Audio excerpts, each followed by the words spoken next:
Hey guys, Stealth here. We're looking at a replay from Deathcharge, and he is operating on this map, which is another D-Day in Paradise. It's a 4v4, and he is using a Commonwealth general deck, so no specialization. He mentioned that the first couple of minutes are going to be a bit boring, so we're going to skip it up a little. And by the markers, he's going to this side. Or at least that's what he mentioned, but apparently he relocated and switched to this side. Apparently we're in for some infantry battles, sea battles and air battles, so it's going to have a bit of everything. Especially the sea battles I'm interested in because sea battles are something that on this map, which I've played quite a bit, are usually dictated by battles with very few amounts of ships. Now instantly a Sovereign pops up, and I'm not sure where he's headed, but he cannot be up to much good. So Deathcharge has deployed some Gurkhas over here. Command infantry's coming in. Aslav APCs are coming in with some infantry. So more Aslavs are coming in. Stormer is being brought in for air defense and possible anti-tank if need be. And he's pushing up through these woods here with some more infantry. Judging by the veterancy on these guys, which is elite, these might be Royal Marines and or SAS. Now this Sovereign is still coming, but so far they haven't deployed any units to counter that yet. They might be saving up for a ship of their own. But so far all they can do is keep an eye on it and hope that it doesn't get too close. Challenger 1 Mark 1 is pushing up. Being operational with tanks in forests is pretty dangerous. I know I've done it in the past, and I'm not saying it cannot be done, but you gotta keep an eye on these things because they usually take one hit and then they're gonna be in for repair. Now unfortunately his recon chopper got taken down by the Sovereign. It got a little too close. Okay, this was to be expected. Legions, who are being sniped by the Fern Speyer, but of course the Legions are having none of that and they're being taken down. He brought in another Gazelle, an AH-1, to keep an eye on that Sovereign. Now it's hard to miss. I mean, they don't have anything they can shoot at, but it's hard to not keep an eye on that thing. And from the looks of it, it's just trying to steam into Foxtrot, where it's going to neutralize the command zone, not capture it, unless they can kill this command infantry here. And with that, they are pretty dangerous. But here comes an airstrike. Two F-111Gs, very, very close. And it seems like those things are going to take a couple of hits.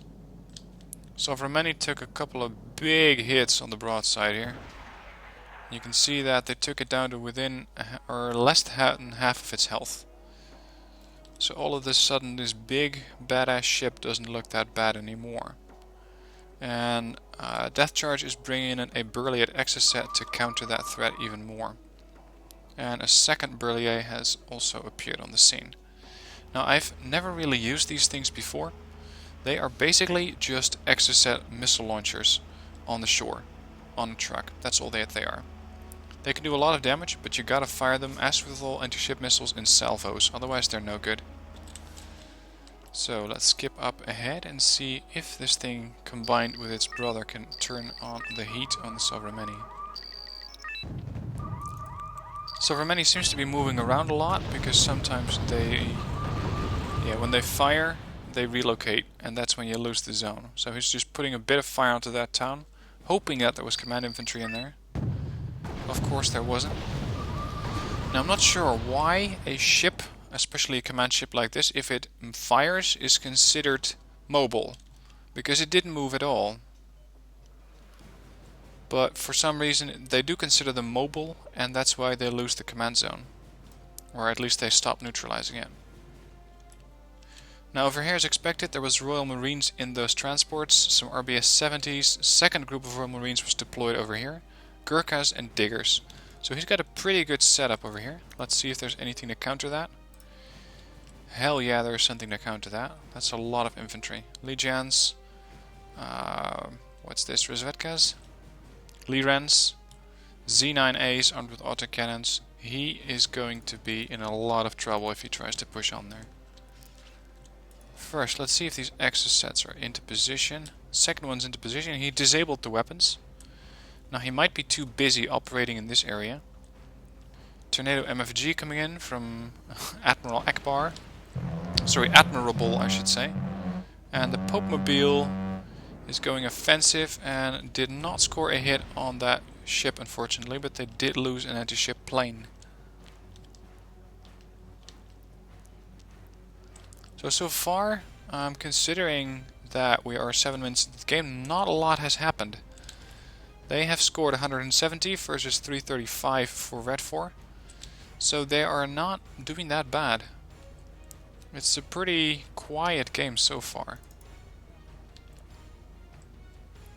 Interesting to put a Komar in here. I'm not sure why you would want one in here, because the only real weapon that this thing can use is the dual type 2M 3M, and with that hopefully take down a helicopter or an airplane, but otherwise I don't see it. Now come on, get those exocet missiles to fire. They're into position, they're ready, but the moment that these things open fire, they're probably going to get detected by the Sovereign, and that means return fire. Still, if 2 of these 70-point units can kill a 500-point ship, works for me.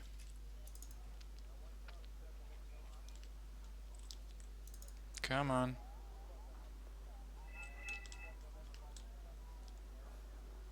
Yeah, you're gonna want to kill that thing before... There we go. And there you go, that's ship down. 500 points. Muna has decided that, well, it might not be the best idea to keep going. He got hit pretty bad by a couple of anti-ship missiles. And this Sovereign, in itself, it was a good move, but they should have pushed it with some Marines, because that would have made them a lot more capable of pushing this infantry out of here and then bring in the rest of the Marines. Anyway, let's see how they're doing. By the way, this got them into an immediate 500-point advantage, and that's the first kills that, or the first kill that Deathcharge made. But he's in quite a bit of trouble. These diggers are fighting for their lives, trying to take down these tankish shoes. PGZ is firing at them, or was. 2 Chonmaho 4s. And for the rest, everything is still into position. It's like Red 4 is not doing anything. There goes a 100-point vehicle. I'm not entirely sure what that was, but I don't think it was the PGZ-95. Gazelle's taking fire. Yeah, now the Marines are being brought in. That is too late, buddy. That is too late. Unfortunately, these things have not classed, are not classed as naval units. Well, they are naval units, but they're classed as river sailing, so they cannot be targeted by the exocets nor the anti-ship planes. But they can be targeted by Skyhawks with Mavericks. So if they take them down in time, then these guys are all going to drown. Let's have a look at the Skyhawk. Launched 2, missed 1, hit 1, took half his health off. The second one's still patrolling, coming in for the run now. Donkey Kong, that's a NATO guy who left. Just going to put a bit more force, or a bit more stress on the rest of the team. Gurkhas are engaging Zanshis, 2 groups of them, and surprisingly these diggers are still here, but this is the end of them.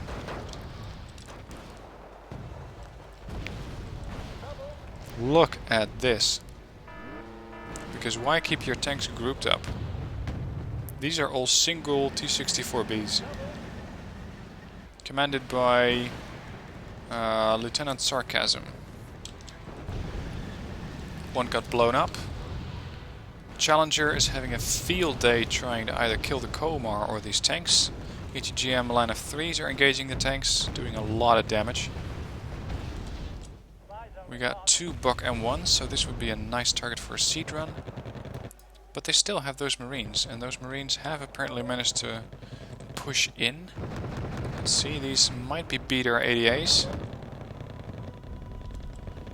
And that's bad news.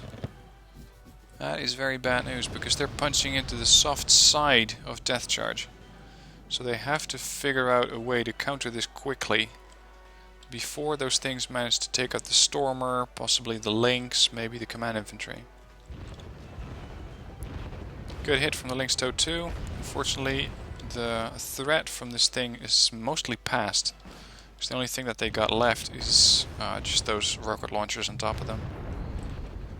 And the real thing you want to take down is whatever is in there.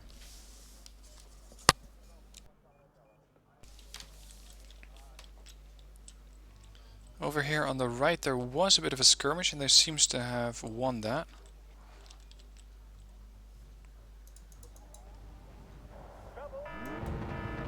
A Lafayette comes in from the Popemobile and takes out whatever they had in there.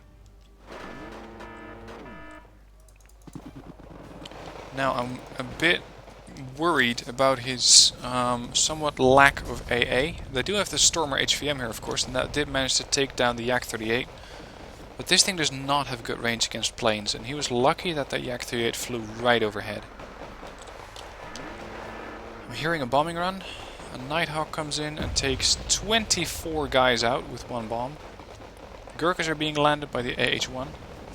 Don't forget that the AH-1 is armed with machine guns. They might not be very accurate, 20%, but they can be used to suppress these guys. Takes down another 125 point plane. This Stormer is in an excellent position now. Unfortunately the plane crashed on top of the Gurkhas, but they don't really seem to mind. They have a Tunguska operating in this area. Wow. You might want to be careful with those Gurkhas. There's a transport. How far have they managed to push in? Oh, they're pushing with a lot of forces. Tunguska, vehicles, Tankishishu, recoilless rifle units, engineers. Ooh, he's in for a surprise, I guess. But so are they, because the Royal Marines have arrived. Let's see where these guys are gonna go. I'm guessing they're gonna sweep through this town. He knows that the Tunguska is there, so pushing up with these Gurkhas is pretty risky, but it has to be done. Yeah, get that vehicle out of there. That's way too expensive to lose to a couple of recoilless rifles. Vehicle gets taken down. Stormer starts to run for his life. Good call. And they took down an 85 point Tunguska. Very nice done. Now Stormer should start to take down this Mi-25 group. If it doesn't, then we're in a lot of trouble.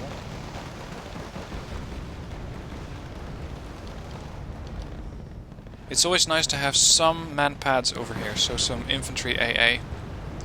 And right now he doesn't have any AA.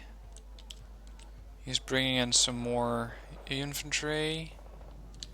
He really needs to do something about this. Maybe the Harrier's gonna do a bombing run and deploy some of those air-to-air missiles. Bombs are coming in. This is gonna be a good run. Nice bombing run there. With that explosion, they probably also splashed these Mi-25s a little bit. And that's enough to get the targeting system hit and the fire control disabled. So these things seem to be pulling back. That was an excellent bombing run with the Harrier. That really saved his forces right there.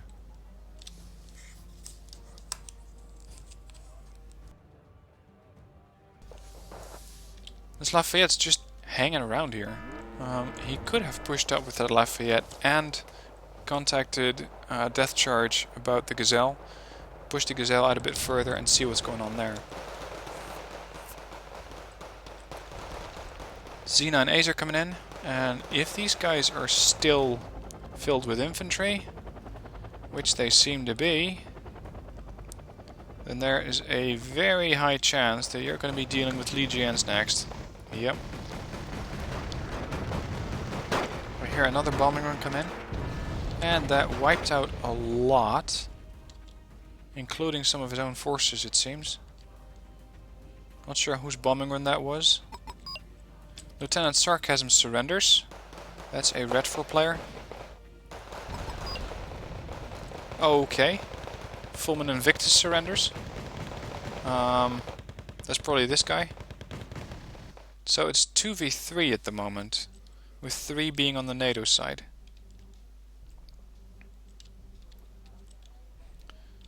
So far, Deathcharge is doing a very good job over here. He could have saved a little more guys if he had some MANPADS in here.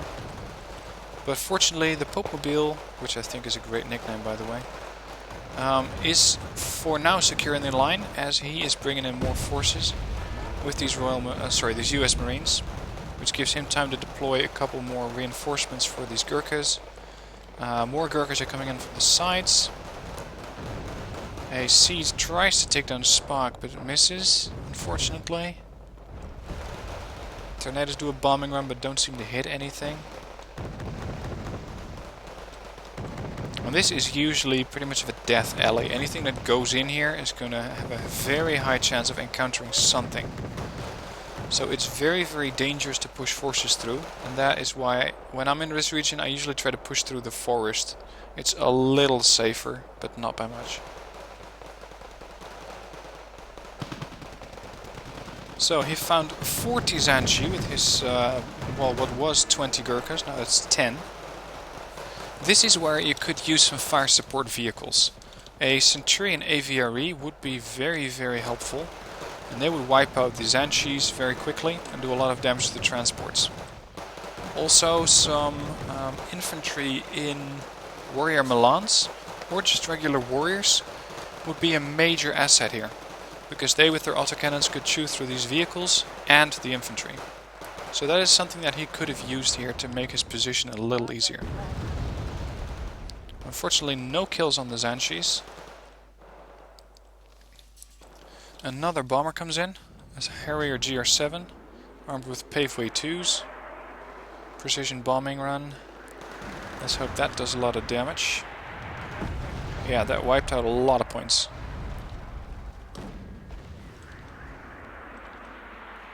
Two more Stormers are coming in.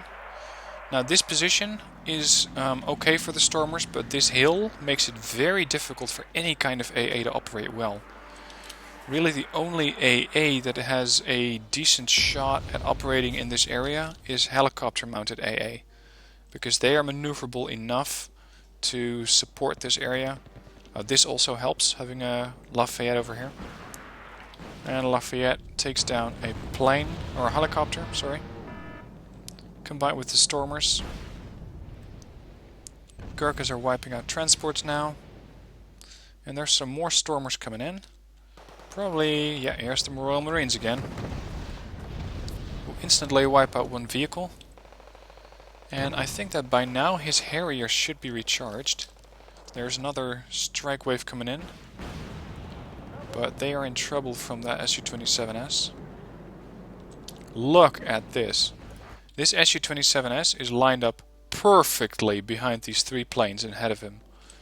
This makes it very, very dangerous for these planes to operate. I would have evac'd them by now, because you do not want to have a dangerous hunter plane like that operating behind your bombers and your seaplane. But let's see what happens. Yeah, as expected, they took down that panicked plane. They managed to kill one AA unit. Do a bombing run on this bridge. And they seem to have scored quite a bit of points there. They're leading by 2,500 points. So they're doing a good job.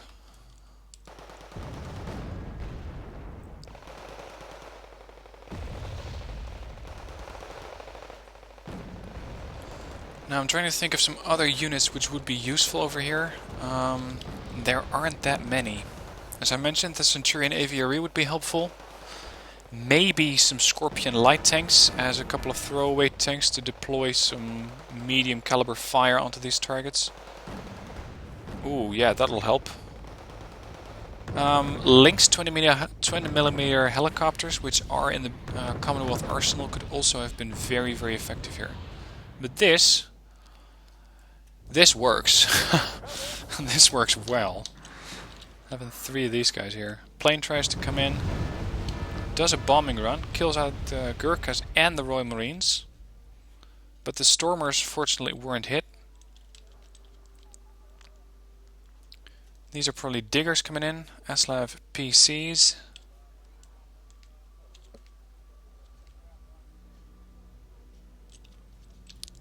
Now they got the major portion of the map under their control. Red 4 only has Bravo, Delta, Charlie and Alpha.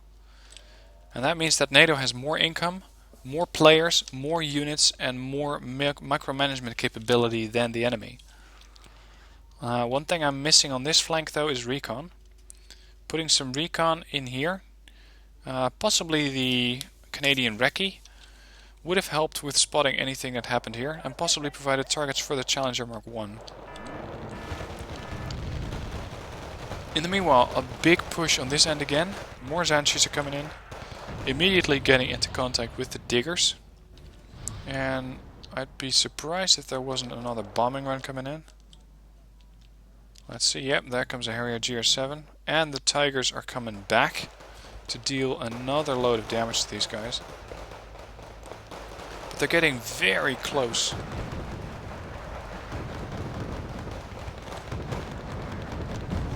Yeah, this is exactly what I was worried about. If these things get an eye or a line of sight on these Tigers, then that is going to be one bit of expensive helicopters. Tigers recognize the threat and take it out, but one Tiger takes a big hit.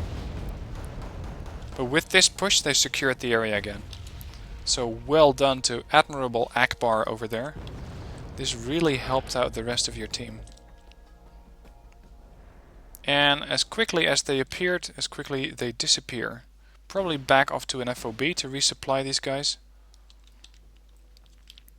And I'm eager to see what is... yeah, Yukon days. And probably another load of Zanshis. Yeah. They seem to have a sheer endless supply of Zanshis. Keep in mind though that 2 of their players have left, so they got the double amount of Zanshis available right now. And that means that they can do this for days. A plane is circling over here, F-16 Block 52, anti-air. Skyhawk coming in, Harrier. I'm not sure what the Skyhawk is aiming to do here, because it's an ATGM plane. He might be using those on the vehicles though. Here comes the bomber. Takes down another couple of transports, and this one might have killed some infantry. Not entirely sure what kind of plane that was, because it already backed out, but it might have been a Tornado 1DS, or IDS I should say, sorry. Yeah, these guys have been battered, and now Delta Force is finishing them off. A full health group of Yukon Days is coming in. Those were just landed by the MI4 a little while ago. And again, Delta Force, 0 fucks given, they immediately wipe out the infantry.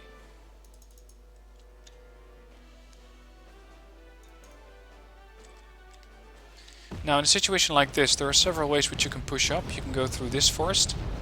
You can try to do a major head-on assault, but that's usually failing because you run into planes, helicopters, tanks, infantry, everything. So this is a reasonably safe angle of approach, or you could go for a naval landing. So try and push into Alpha and then into Charlie. Alternatively, you could try to take Bravo, but then you get to this huge bottleneck. And this is not an easy area to push through.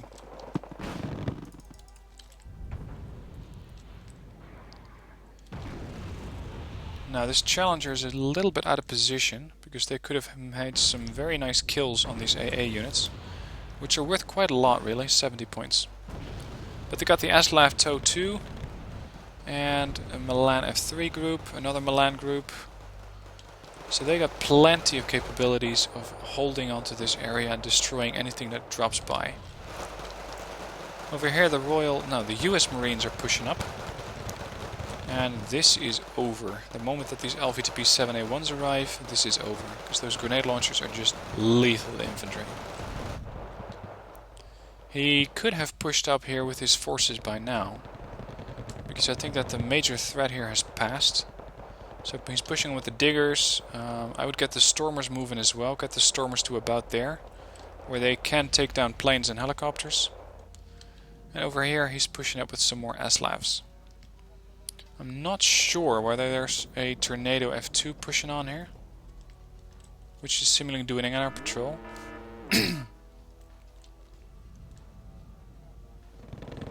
Harrier GR7 had a target, but he gets ordered to evac. And there was some spog over there. Bit of tracer fire went up.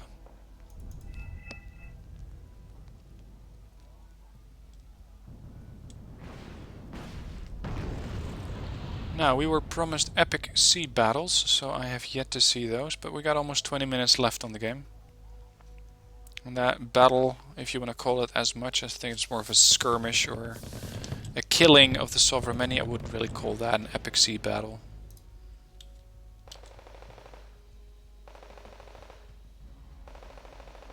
Gurkhas are trying to get some shots into these Anshis, and this is what they were looking for. They found the command infantry in Bravo, depriving them of another 3 points of income. And this way they have neutralized that team pretty much altogether, because they only got these zones, which is not giving them a lot of income. And of course it is pretty easy to defend this area with all these buildings over here. Let's see how much they got in there. Not that much. I was expecting a bit more. Some ATGMs maybe, AA infantry, some tanks, ATGM vehicles. And this area is completely open by the looks of it. So they could push just in through this town and neutralize the CV, which is operating right behind that forest. Deathcharge, here we go.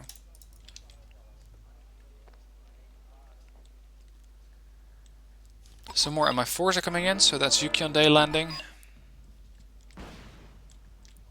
It seems like they're relocating their CV in Delta because it was secured and unsecured. Challengers pushing up, RBS 70s, another Challenger being brought in. Gurkhas, they're solidifying their grasp of this territory.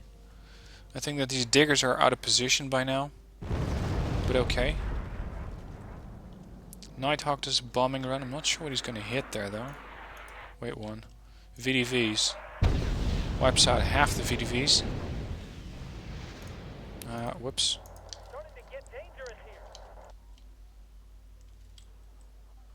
Now if they really wanted to, they could deploy some command vehicle or command infantry here, but it is only... well, actually, yeah, it's worth it. It's 3 income, so they could have pushed in.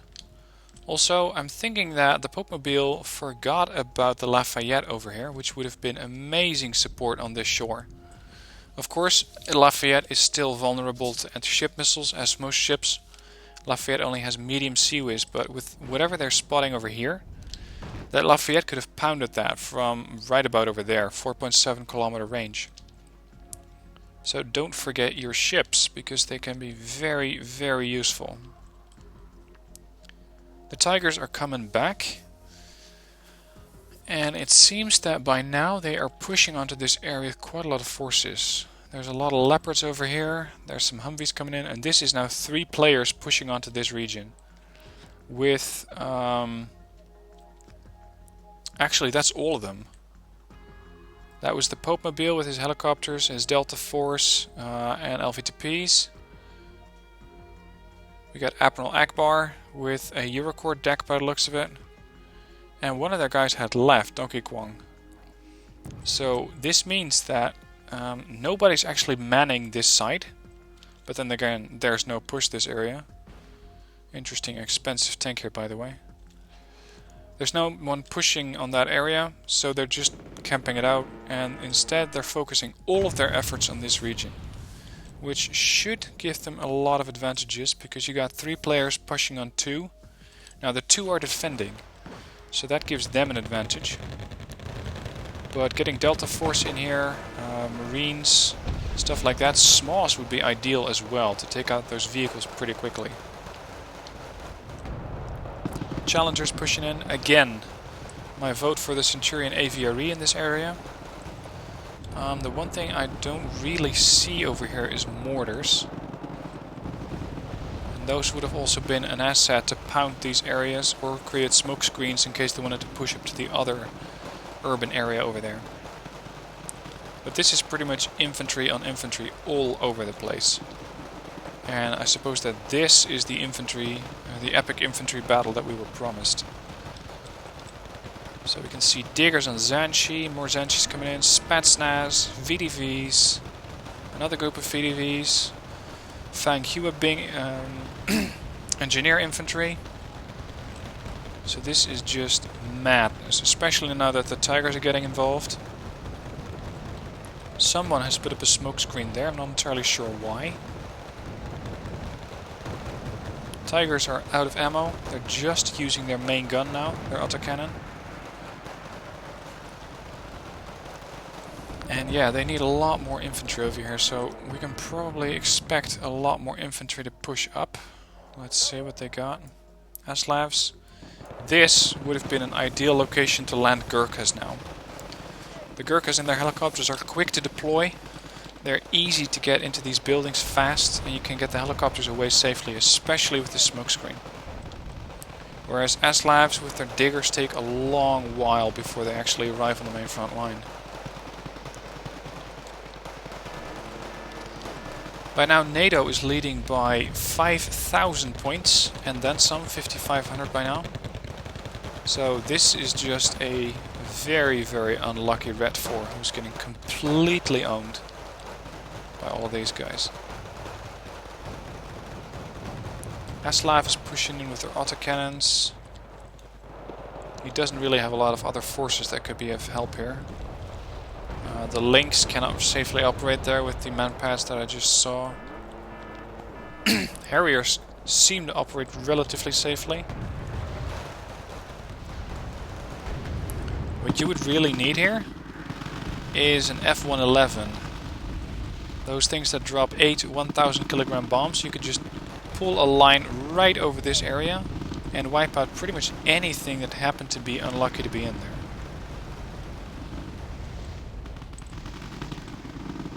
All of his infantry got wiped out. And of course the supply lines for Red 4 are a bit shorter than those for Blue 4.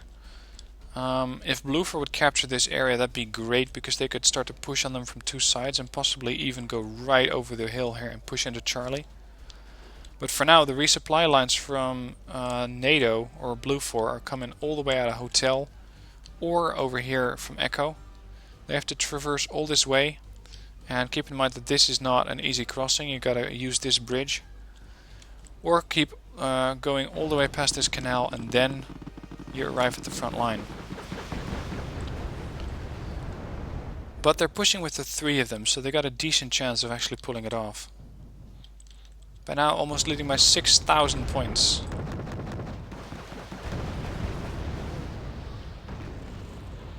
Again, Lafayette is unfortunately still here. Would have been so much better if that thing was over there.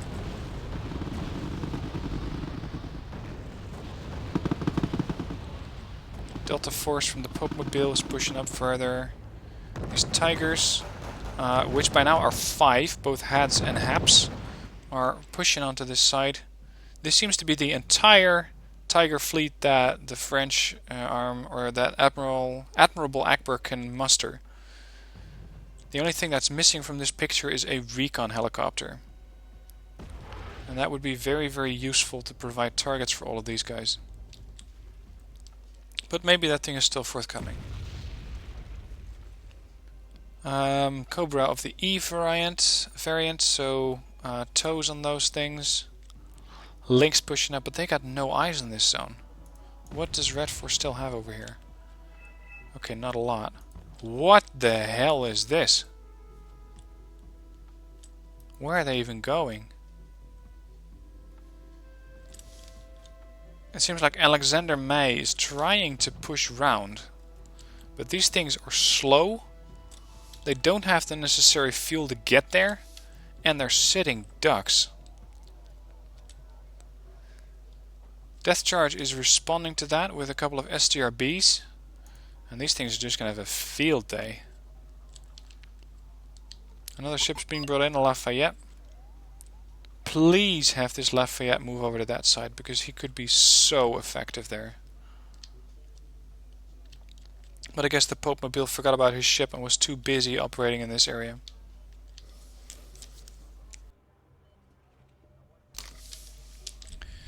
So STRBs are now engaging all of these vehicles over here.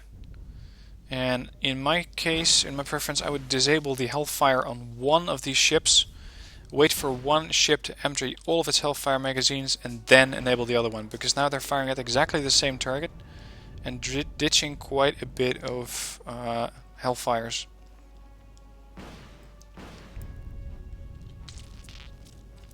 Yeah, if this is his idea of a amphibious push, he is not playing it well. Skyhawks are coming in. You don't even have to give these guys a target. Any target will do. Third Skyhawk coming in. Lynx are coming in. This is just a sitting duck open shooting season. Another ship that was not a ship, that was a BTR that went down. Popemobile got his Lafayette finally moving.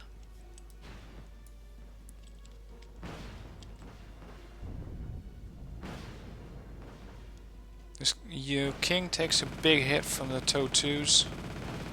Second hit. Third hit. Wow. Fourth. Takes 4 missiles to bring down one of those bastards. And by now, the rest of the forces from Popemobile and Admiral AVRE are pushing into this zone, so this thing is completely over. It's just wrapping up by now.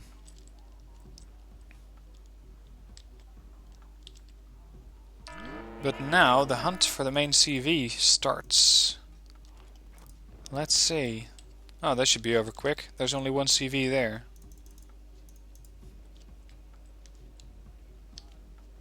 So how can this game last another 6 minutes? Oh, they might not find this thing right away. Yeah, they found the command infantry. Target down. Yep, and this is the moment when you start spamming recon vehicles just to try and get a target. They're bringing in a lot of infantry here. All Fallschirmjägers. What the hell is this?